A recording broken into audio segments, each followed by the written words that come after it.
Hi, there's a fire. I don't know how it started. If you can give your contact for Main Street. Hold on. Give me that address again.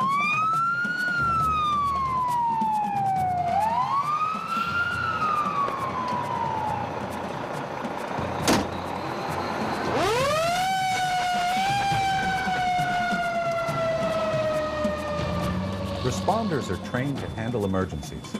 The goal is always to prevent loss of life and property. But with some materials, such as natural gas, taking the right action is critical to protecting everyone's life, including your own.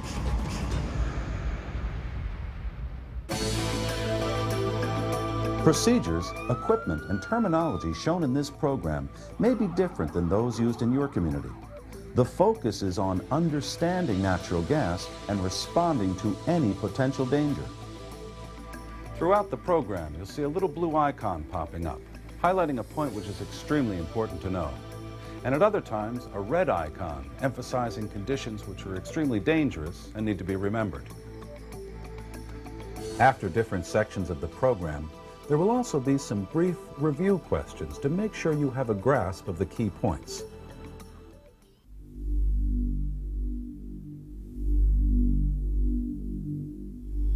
Most of us know that oil comes from the decaying fossil remains of prehistoric plants and animals, but aren't aware that natural gas also comes from these sources. Sunk into oceans millions of years ago, under high temperatures and pressure, chemical reactions created oil and gas, composed primarily of methane from these remains. And as mud and sand turned to rock, the gas would be trapped in pockets beneath the surface, until it was discovered and converted into usable fuel. Similar to an oil well, by drilling into these pockets, the high pressure forces the natural gas through the pipe, and once brought to the surface, it's collected and refined to become usable. The familiar substance is found in millions of homes and industrial sites where it burns in appliances. Or does it? Before you can control natural gas, you need to know its unique properties. They can either keep you out of or get you into trouble. A minute ago you saw gas burning. Well, not really.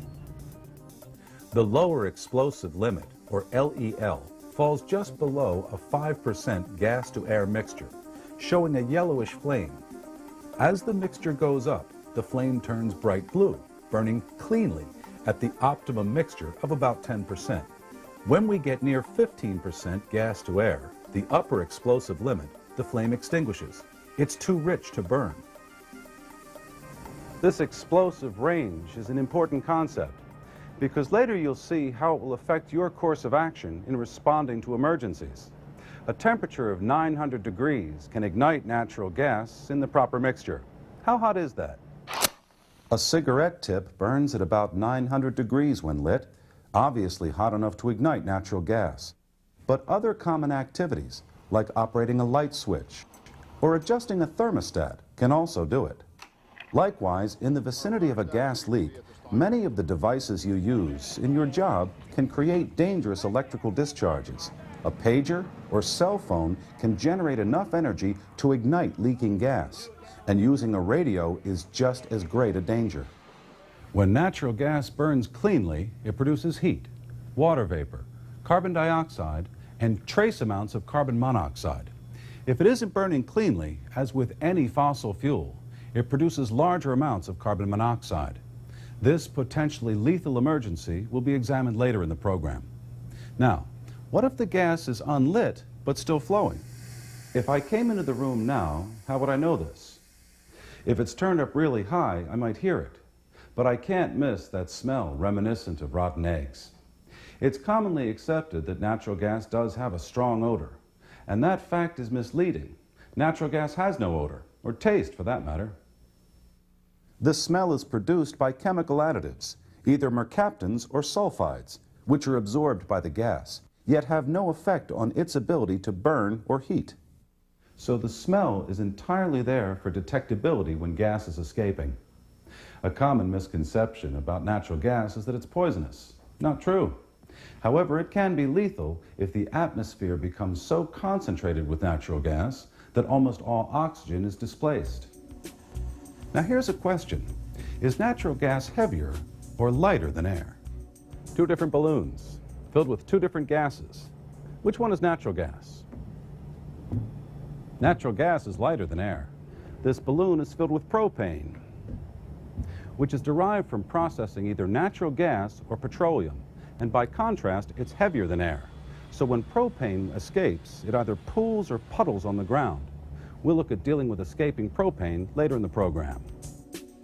Let's review some of the important concepts about the properties of natural gas. True or false? Natural gas is toxic. False. What is the lower explosive limit for natural gas when mixed with air? 5%? 10%? 15%? 5%. True or false? Natural gas has no odor at all. True. The smell is from chemical additives. Is natural gas heavier or lighter than air? Natural gas is lighter than air.